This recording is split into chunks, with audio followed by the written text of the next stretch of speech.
You've championed the streetcar project Yes. as a way to accelerate development and to help retain and lure talent to the city. Are you satisfied with the way the project has been managed and financed to this point? And would you have done anything differently? I am very satisfied because I got to just start out with saying the streetcar isn't something that Mayor Stothert thought of individually and wanted to push this through. We've been talking about the streetcar for 20 years. And several years ago, with the encouragement of the city of Omaha, the Greater Omaha Chamber of Commerce formed the Urban Core Committee. They have a defined area of downtown Midtown, and their job was to create a plan to have a comprehensive, organized development of that area, very intentional development of that whole area. When they came out with their strategic plan, the number one issue that they recommended was building a streetcar. It was going to be, as you said, a catalyst for economic development in the urban core, and it was to get people in, around, and out of downtown. I told them, okay, fine, you give me a funding model that I don't have to raise taxes or don't have to add a new tax. You got me on board. No pun intended there. And so they did that. They gave me a funding model that did not require a tax increase or a new tax. So I took it a step further and I hired a company out of Baltimore called Unicap. They came in and spent 9 months in Omaha, looked at every parcel along the corridor where the streetcar was going to be. And they estimated that in the first 15 years, we would have $2 billion worth of new development that would generate more than enough money to pay for the streetcar. By the end of 2024, we already had $1.5 billion already. So even before tracks went into the ground, it's successful. Now they have reevaluated and they said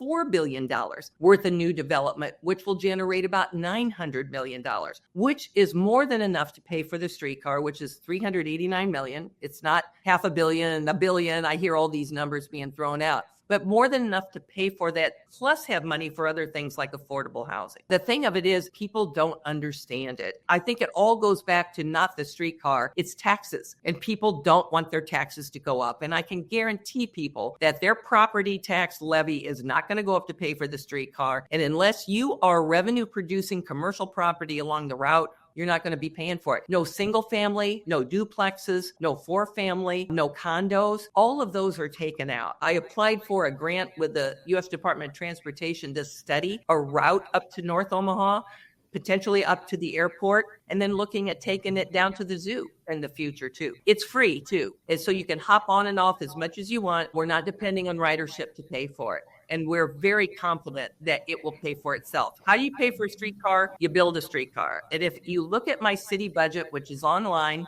there's no money in the budget for the streetcar. The streetcar will pay for itself.